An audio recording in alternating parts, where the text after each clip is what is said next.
बिस्मिल्लाहिर्रहमानिर्रहीम। अस्सलाम वालेकुम नाज़रीन, आप यूट्यूब चैनल देख रहे हैं। मैं इमरान खान हूँ। आज बहुत इंपॉर्टेंट दिन है। सबसे पहले इमरान खान साहब का जो अवाम के नाम पैगाम है वो मैं आपके साथ शेयर कर देता हूँ एज़ इट इज़, जैसे उन्होंने अडियाला जेल से ये पैगाम भेजा है। इमरान खान साहब ने कहा कि तमाम फस्तायत और हुकूमती जबर और रुकावटों के बावजूद खौफ की जंजीरें तोड़कर बाहर निकलने पर मियांवाली, फैसलाबाद और बहावलपुर के अवाम को मुबारकबाद पेश करता हूँ।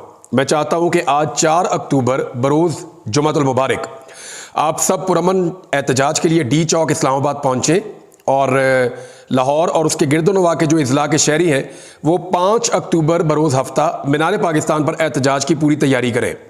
ये जंग अपने फैसला कुल मरहले में दाखिल हो चुकी है। अल्लाह के फजल से हम अपनी हकीकी आज़ादी की लड़ाई जीत रहे हैं। इक़्तिदार पर काबिज़ जालिम हमें खौफज़दा करके हमारी जीत को शिकस्त में बदलना चाहते हैं। चुनाचा आप बेखौफ होकर बाहर निकलें और याद रखें कि अगर अब भी आपने आगे बढ़कर खुद को हकीकी तौर पर आज़ाद करवाने में हिचकिचाहट से काम लिया तो ये जालिम आपको चूंटियों की तरह मसल कर रख देंगे और आपकी आइंदा नस्लों को भी अपना गुलाम बना लेंगे, जिन पर इनकी औलादें हुकूमत करेंगी। सुप्रीम कोर्ट में ड्रामा चल रहा है और मैंने तारीख में इतना बेशर्म चीफ जस्टिस नहीं देखा जो अपनी ज़ाती एक्सटेंशन, अपनी नौकरी की मुद्दत में तौसी के लिए हर वो फैसला दे रहा है जिसकी कानून और आईन इजाज़त नहीं देता। काजी एक्सटेंशन गैंग ऑफ 3 का हिस्सा होते हुए पाकिस्तानी कौम के हुकूक का तहफ़्फ़ुज़ करने की बजाय इनको एक्सटेंशन माफिया और पीडीएम का गुलाम बना रहा है। किसी भी मुल्क में अवाम के हुकूक का दिफा अदलिया की जिम्मेदारी होती है, लेकिन यहाँ चीफ जस्टिस खुद ही अवाम के हुकूक का खून कर रहा है। दुनिया में कहाँ ऐसा होता है कि कोई जज अदालत में बैठकर अपनी मुद्दत बचाने के लिए, अपनी मुलाजमत बचाने के लिए आइन और कानून को रोंद कर अपने ही हक में फैसला करता रहे। ये कॉन्फ्लिक्ट ऑफ इंटरेस्ट है। इसके बारे में हम पहले भी बात करते रहे कि ये मफादात का टकराव होता है और ये उसकी एक बदतरीन मिसाल है कॉन्फ्लिक्ट ऑफ इंटरेस्ट की। इसने जमहूरियत और इखलाकियात का जनाजा निकाल दिया है। जजेस इखलाकी बर्तरी की बुनियाद पर अदालतों में बैठते और फैसले करते हैं और कादी फायदीदा की शक्ल में बतौर चीफ जस्टिस अवाम के हकूक़ के सबसे बड़े मुहाफिज ने अवाम के हकूक़ पर सबसे बड़ा डाका डाला है। जनरल जिलानी की गोद में पलने वाले ने चुप का रोज़ा तोड़ा है और पाकिस्तान के बाशऊर अवाम को भेड़ बकरियां करार दिया। ये नवाज शरीफ का कह रहे हैं। नवाज शरीफ ने पाकिस्तानी अवाम को भेड़ और बकरियों से तशबीह दी है, तो इमरान खान साहब भी उसके ऊपर प्रोटेस्ट कर रहे हैं। पाकिस्तान भर के सहाफ़ियों ने, पाकिस्तान भर के अवाम ने, उन्होंने ये कहा कि मियाँ साहब, जो आपके पीछे आंखें बंद करके बिरयानी की प्लेट के पीछे चल रहे हैं, कीमे वाले नान के पीछे आपके पीछे आ रहे हैं, या जिन MNAs को ये पता ही नहीं है कि आईनी तरमीम के अंदर लिखा गया हुआ मुसव्वदे में, और वो जाकर बैठ के वहाँ असेंबली के अंदर अपनी बारी का इंतजार कर रहे हैं कि हम हुकूमत के हक में वोट डालेंगे। भेड़ बकरियां तो वो हैं जिन्हें पता ही नहीं कि वो करने क्या जा रहे हैं। एक आम पाकिस्तानी जब निकलता है वोट डालने के लिए तो वो घर से फैसला करके निकलता है कि उसने नवाज शरीफ को वोट डालना है या इमरान खान को डालना है, तो वो भेड़ बकरी नहीं हो सकता, वो अपना फैसला कर रहा है। ये जो MNA जिसको आप ले गए हैं, जिससे आपने वोट लेना, उसको तो पता ही नहीं है कि वो वोट किस चीज़ में डालने जा रहा है। आइन का उन्होंने तरमीम का मुसव्वदा ही नहीं पढ़ा हुआ, उन्हें आइडिया ही नहीं है। तो भेड़ बकरियां मियाँ साहब आपके पीछे चलती हैं। अभी लोग जो है वो बाशऊर हो गए हैं। एस्टेब्लिशमेंट की मदद से हमेशा इक़्तिदार में आने, ये इमरान खान साहब कह रहे हैं कि एस्टेब्लिशमेंट की मदद से हमेशा इक़्तिदार में आने वाले की नज़र में जमहूरियत का मतलब हमेशा बूट को इज्जत देना ही होता है। इसे क्या मालूम कि बाशऊर अवाम और उनके वोट का तकद्दुस क्या है। अवाम अच्छी तरह जानते हैं कि तुम 2 मरतबा डील करके बैरून मुल्क भाग गए थे और जेल गए तो तुमने वहाँ रो रो के सारे टिश्यू पेपर ही ख़त्म कर दिए। अवाम ये भी अच्छी तरह जानते हैं कि मेरे जैसी जेल तो तुमने एक दिन भी नहीं गुजारी। या तो बीमारी का बहाना बनाकर अस्पताल के बेड पर लेटे रहे या फिर 5 स्टार सहूलियात के साथ किसी सरकारी मेहमान खाने में बैठकर माफिया और NRO की भीख मांगते रहे। अब अवाम बाशऊर हो चुके हैं और तुम्हारा असली चेहरा इन पर बेनकाब हो चुका है। लंदन प्लान के मुताबिक इस इलेक्शन में तुम्हारी जमात ने 20 सीटें तक नहीं जीती। प्लान के मुताबिक तुम्हें कप्तान होना था, लेकिन थर्ड अंपायर तुम्हें धोखा देकर खुद कप्तान बन गया और तुम्हें 12वां खिलाड़ी बना दिया। रेलू कट्टा। मैं वफाकी हुकूमत की जानिब से अपने गुलाम IG खैबर पख्तूनख्वा के जरिए सूबाई हुकूमत की मर्जी और इजाज़त के बगैर अमन जरगे पर हमले और पुरतशद्दुद कार्रवाई की शदीद अल्फाज में मजम्मत करता हूँ। IG के जरिए वफाकी हुकूमत का ये इकदाम सूबाई उमूर में खुली मुदाखलत और सूबाई खुद मुख्तारी पर खुला हमला है। देखिए, जो PTM का हम एक्चुअली कहते हैं, हम PTM का रहे हैं, लेकिन वो है कौमी जरगा है। कौमी अमन जरगा होने जा रहा है खैबर पख्तूनख्वा में। ये बहुत बड़ा जरगा है। पूरे पाकिस्तान से जो पश्तून कबाइल है वो वहाँ पे आ रहे हैं, स्पेशली खैबर पख्तूनख्वा से और बलूचिस्तान से, और बहुत बड़ी तादाद में लोग उसमें मौजूद हैं। अदालत में जब ये केस गया तो अदालत ने पुलिस से पूछा, चीफ सेक्रेटरी से पूछा कि जनाब ये क्या शेलिंग वेलिंग हो रही है, क्यों कर रहे हैं आप, इन्हें क्यों परेशान कर रहे हैं। मंजूर पश्तीन साहब ने एक मैसेज भी जारी किया है। उन्होंने कहा जी किसी पार्टी का नहीं है, ना ये PTM का है, ना किसी और जमात का है, ना किसी पार्टी का यहाँ पे झंडा आ रहा है, ये तो अमन जरगा है और पूरे खैबर पख्तूनख्वा से लोग आ रहे हैं और 30,000 के करीब अमायदीन हैं, सरदार हैं, मुख्तलिफ मुशीरान हैं, जो काबिल एहतराम लोग हैं खैबर पख्तूनख्वा के, वो सारे इकट्ठे हो रहे हैं और इसकी तैयारी कई महीनों से चल रही है। तो हुकूमत क्यों बार बार इसके ऊपर पुरतशद्दुद कार्रवाइयाँ करती है। तो इमरान खान साहब ने कहा ये हमने नहीं किया, और उन्होंने ये कहा कि उनके IG ने वफाकी हुकूमत के कहने पे सूबाई हुकूमत की मर्जी के खिलाफ जाकर ये ऑपरेशन किया है, और इसको उन्होंने कहा मैं इसकी शदीद अल्फाज में मजम्मत करता हूँ, और IG के जरिए वफाकी हुकूमत का ये इकदाम सूबाई उमूर में खुली मुदाखलत और सूबाई खुद मुख्तारी पर खुला हमला है। अपनी आज़ादी के लिए जद्दोजहद करना बेहतरीन जहाद है। अल्लाह ताला ने इंसान को आज़ाद पैदा किया है और अपनी आज़ादी के लिए कोशिश करना अल्लाह के नज़दीक पसंदीदा तरीन अमल है। इसी वजह से आज़ादी की खातिर लड़ने वालों को शहीद का आला तरीन दर्जा दिया गया है, और शहीद का मुकाम अंबिया के बाद सबसे ऊंचा होता है। तारीख गवाह है कि वो कौमें जिन्होंने गुलामी को कबूल किया वो कभी तरक्की याफ्ता नहीं हुई। इस वक्त हम अपनी आज़ादी की तहरीक में हैं, जिसके लिए कुर्बानियों की ज़रूरत है। मैं इस आज़ादी की तहरीक के लिए अपनी जान भी कुर्बान करने के लिए तैयार हूँ। मैं अपने लोगों और अपना मुल्क छोड़कर कहीं नहीं जाऊँगा।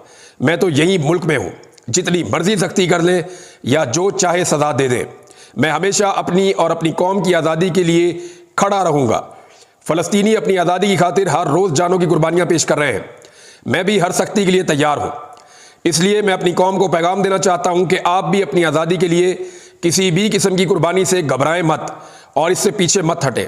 आज़ादी आपका हक है और आपकी इस जद्दोजहद, इन कुर्बानियों से अल्लाह ताला भी आपसे राज़ी होगा। हमारे मुल्क में जमहूरियत और कानून की हुक्मरानी बिल्कुल ख़त्म हो चुकी है, जिसके हुसूल के लिए हमें कड़ी जद्दोजहद करना होगी। अल्लाह हम सब का हामी और नासिर हो। पाकिस्तान जिंदाबाद। ये जी इमरान खान साहब का एक पैगाम था, और उसके बाद जो सिचुएशन है वो मैं आपको बता देता हूँ। इस वक्त की जो लेटेस्ट सूरत हाल है, मैं ये वीडियो रिकॉर्ड कर रहा हूँ जिस वक्त, तो तकरीबन 1 बजे के आसपास का टाइम है दोपहर का। तमाम काफ़िले निकल चुके हैं खैबर पख्तूनख्वा से और पंजाब से, और वो अपने रस्तों में हैं। जो बड़े काफ़िले मैंने अब तक देखे हैं उनमें DI खान से निकलने वाला काफ़िला बहुत बड़ा है, जिसमें करक से, लकी मरवत से, DI खान से आए हुए लोग हैं, और जो जनूब का बन्नू के लोग हैं, ये सारे वहाँ से इकट्ठे होकर ये लोग अब CPAC के ज़रिए से और मुख्तलिफ रस्तों से पहुँचेंगे इस्लामाबाद की जानिब। वो उनकी अपनी हिकमत अमली है, लेकिन ये काफ़िला बहुत बड़ा है। एक काफ़िला जो काफ़ी बड़ा है वो आ रहा है हज़ारा से, एबटाबाद, मानसेरा और हज़ारा डिवीज़न से जो लोग इकट्ठे हो रहे हैं, और रस्ते में भी इनको लोग ज्वाइन कर रहे हैं हरीपुर से, बाकी जगहों से। तो ये काफ़िला भी निकल चुका है, इसमें बहुत बड़ी तादाद में लोग हैं। तीसरा एक काफ़िला मालाकंड से निकला है, और ये भी खासा तगड़ा काफ़िला है। मालाकंड में गुज़िश्ता दिनों एक अमन जरगा हुआ, उसके बाद अमन के लिए वहाँ पे एक बहुत बड़ा जलसा भी किया गया। और अब पाकिस्तान तहरीक इंसाफ की, क्योंकि वहाँ पे बहुत तोती बोलता है, मुराद सईद का ताल्लुक भी मालाकंड डिवीज़न से है, तो बड़ी तादाद में वहाँ से भी एक काफ़िला निकला है जो मैंने मनाज़र देखे हैं। और चौथा जो है वो स्वाबी में इकट्ठा हो रहा है, वो मॉब जो चारसद्दा से, पेशावर से और दूसरी जगहों से लोग आ रहे हैं। तो इस तरह ये सारे काफ़िले मोटरवे पे स्वाबी के मुकाम पे इकट्ठे होंगे। DI खान वाले थोड़ा आगे निकल जाएंगे, इसी तरह जो हज़ारा वाले हैं उनका रूट भी थोड़ा आगे से आकर निकलेगा। तो ये सारे लोग इस्लामाबाद की तरफ मार्च करते हुए आ रही है। खैबर पख्तूनख्वा की सिचुएशन, अली अमीन गंडापुर इन तमाम काफ़िलों को लीड कर रहे हैं।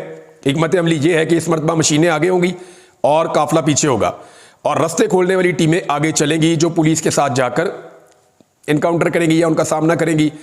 अब अगर रुकावटें हटानी है तो पुलिस ने तो मारना है उन्हें, और वो पुलिस तो तशद्दुद करेगी। इस पे अली अमीन गंडापुर का एक बड़ा सख्त स्टेटमेंट भी आया। पहले एक स्टेटमेंट जो है वो आया था मोहसिन नकवी साहब का, और अब एक स्टेटमेंट जो है वो अली अमीन गंडापुर साहब का आया।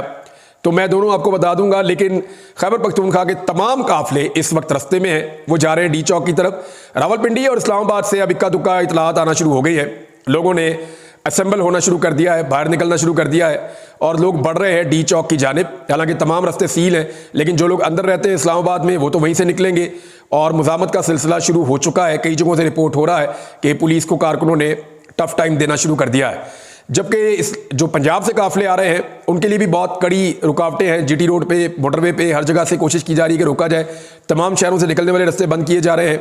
लेकिन वहाँ पे पंजाब में एक इतला ये भी आई है कि कुछ जर्नलिस्ट बता रहे थे कि वहाँ पे रेंजर तलब कर ली गई है पंजाब के मुख्तलिफ शहरों के अंदर, और कोशिश की जा रही है कि पंजाब से आने वाले लोगों को रोका जाए। जो सहाफ़ी एस्टेब्लिशमेंट के बहुत करीब है या पीडीएम के करीब है, वो सहाफ़ी अब बरमला ये कह रहे हैं कि 72 घंटे बहुत इंपॉर्टेंट है, कुछ भी हो सकता है, ये आर या पार वाला मरहला है। इमरान खान साहब या उनका मॉब कुछ भी कर सकता है अगर ये लोग वहाँ पे चले जाते हैं, इकट्ठे हो जाते हैं, और एक बहुत बड़ा मैसेज चला जाता है अदलिया को, तो अदलिया के अंदर पहले ही लावा पकड़ा है, तो सिचुएशन कोई भी रुख इख्तियार कर सकती है। बहरहाल सब लोग इस वक्त बढ़ रहे हैं इस्लामाबाद की जानिब, लेकिन दूसरी जानिब मैं आपको ये बताऊं कि पुलिस काफ़ी थकी हुई है। पुलिस के जो सोर्सेज है वो ये बता रहे हैं कि जितनी मुश्किल में इस वक्त पुलिस है कोई भी नहीं है, और पुलिस की मदद के लिए दीगर लोगों को बुलाया गया है। बहुत सारे लोग पुलिस के यूनिफॉर्म में ऐसे मौजूद होंगे जो शायद पुलिस वाले नहीं हैं, और ये क्लेम मैं नहीं कर रहा, ये पाकिस्तान तहरीक इंसाफ के सोर्सेज कर रहे हैं। वो भी ये बता रहे हैं कि जनाब पुलिस के अंदर तो अब सकत नहीं है। जितनी लड़ाई उन्होंने लड़ी है, तहरीक इंसाफ के कारकुनों को उन्होंने मारा है, जितनी उन्होंने गिरफ्तारियां की हैं या जिस लेवल पे वो ले गए इस मामले को, अब लोग तो थक नहीं रहे। तो पुलिस की एक लिमिट होती है। वैसे भी हमारे पुलिस वाले जो हैं वो एवरेज पुरानी 90s की भर्ती हैं। ज़्यादातर पुलिस वाले जो हैं वो 40-50 साल उम्र के हैं, 50 साल के आसपास के हैं, तो उनका उतना स्टेमिना भी नहीं होता बेचारों का, लेकिन उनसे ओवर ड्यूटियाँ उनकी ली जा रही हैं, उनकी कैपेसिटी से ज़्यादा उनसे काम लिया जा रहा है। तो पुलिस की बॉडी लैंग्वेज को इतनी पॉजिटिव नहीं है, इसीलिए दूसरी लॉ इन्फोर्समेंट्स को बुलाया गया है, और उनमें कुछ सादा कपड़ों वाले लोग भी हैं, कुछ दीगर लोग भी हैं। तो अब देखना यह है कि वो क्या पाकिस्तान, क्योंकि इनकी ट्रेनिंग नहीं होती ना। देखें, पुलिस की ये ट्रेनिंग होती है कि अवाम को डील कैसे करना है। पुलिस उतना टॉर्चर करना जानती है जिसमें जानी नुकसान ना हो, लेकिन जो बाकी लॉ इन्फोर्समेंट है उनकी ये ट्रेनिंग नहीं होती, उनको सिर्फ बंदूक चलाने की ट्रेनिंग होती है।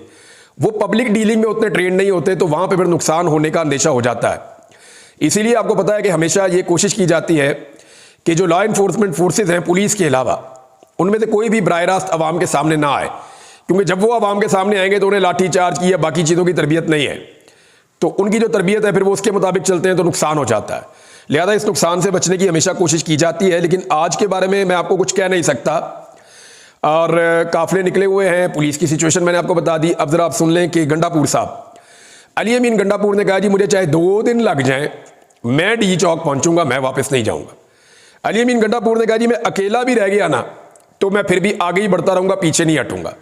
मेरे पास एहतजाज मुअख्खर करने का कोई इख्तियार नहीं है, एहतजाज को कैंसिल करने का, मुअख्खर करने का। अगर किसी के पास एहतजाज है तो वो कैदी नंबर 804 के पास है, वो जेल में बैठा हुआ है। जिसने बात करनी है उससे जाके करो, मेरे साथ कोई बात ना करे। मेरे पास कोई इख्तियार नहीं है, मैंने सिर्फ आगे ही बढ़ना है और मैंने डी चौक पहुंचना है, चाहे मुझे इसके लिए 2 दिन या ज़्यादा टाइम लग जाए। अली अमीन गंडापुर ने एक वार्निंग दी है मोहसिन नकवी के स्टेटमेंट के बाद, क्योंकि वजीर दाखिला ने कहा कि जी जो आएगा अपना जिम्मे खुद ले ले और जो आएगा वो खुद ही रिस्पॉन्सिबल होगा, हमारी बड़ी तैयारियां हैं, फिर कोई शिकवा ना करे। तो बड़े सख्त किस्म के बयानात उन्होंने दिए हैं। ये वही मोहसिन नकवी जिन्होंने कहा था दहशतगर्द जो है वो एक SHO की मार है, लेकिन उसके बाद से लेकर अब तक आपने देखा कितने दहशतगर्दी के वाकयात हुए इस मुल्क के अंदर। तो गैर संजीदा स्टेटमेंट्स ये दे देते हैं। फैसल वाडा हो गया, मोहसिन नकवी हो गया, और इनके स्टेटमेंट्स के ऊपर ज़्यादा तवज्जो भी नहीं देता, और इनके ज़्यादातर स्टेटमेंट गलत भी साबित हो जाते हैं। मोहसिन नकवी का कोई पॉलिटिकल स्टेक भी नहीं है पाकिस्तान में, उन्हें पता है उनका यही एक दाव लगा हुआ है, जब तक लगा हुआ है तो जो मर्जी वो कर ले। इसके बाद उन्होंने मुझे लगता है इस मुल्क से भाग जाना है। जैसे कि आरफ अलवी साहब ने चीफ जस्टिस को कहा कि आप रिटायरमेंट के बाद जरा पाकिस्तान में ही रहिएगा, आपको पता चलेगा कि पाकिस्तानियों के साथ आपने क्या किया, आपको जरा आइडिया हो जाएगा। तो मुझे नहीं लगता कि ये लोग पाकिस्तान में रहेंगे। अच्छा, मुझे ये भी नहीं लगता कि ये लोग जाकर रहेंगे यूरोप में, क्योंकि वहाँ पे भी लोग पाकिस्तानी इनको नहीं छोड़ेंगे। ये रहेंगे उन मुल्कों में जहाँ पे डिक्टेटरशिप है, जहाँ पे बादशाहत है, क्योंकि वहाँ पे फिर कोई ऐसा नहीं है कानून की आज़ादी सारे राय, तो वहाँ ये बच जाएंगे, अपने महंगे एरियो में जाके वहाँ छुप जाएंगे, वहाँ पे ज़िंदगी गुजारेंगे। तो वो क्या ज़िंदगी है।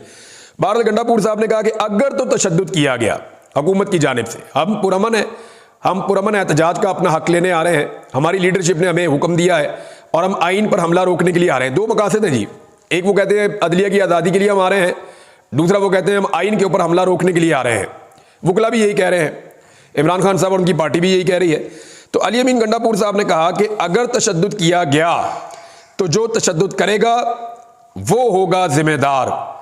उन्होंने कहा जी कि ये तो मैदान में पता चलेगा कि क्या होता है, लेकिन जो भी तशद्दुद करेगा वही रिस्पॉन्सिबल होगा हालात का और सूरत हाल का।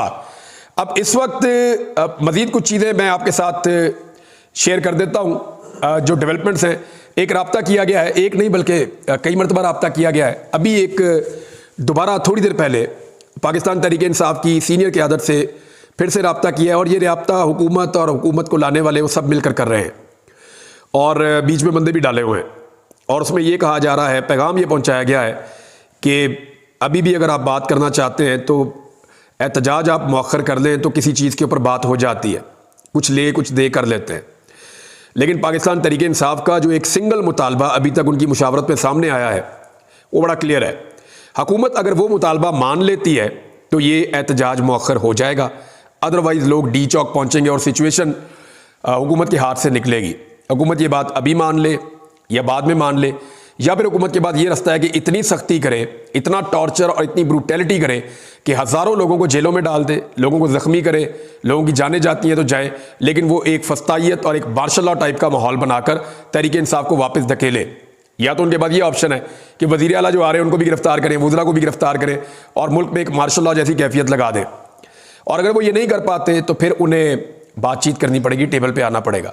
तो टेबल पे तहरीक इंसाफ का एक ही मुतालबा है कि आप आईनी तरमीम अभी मौखर कर दें, आप आईनी तरमीम मौखर कर दें, हम एहतजाज मौखर कर देते हैं। यानी 17 अक्टूबर तक तो बहुत सारे इवेंट हो रहे हैं ना पाकिस्तान में। अब बहुत सारे लोग ये कह रहे हैं, शफकत महमूद से भी स्टेटमेंट दिलवाया गया कि तहरीक इंसाफ को 17 अक्टूबर तक एहतजाज नहीं करना चाहिए।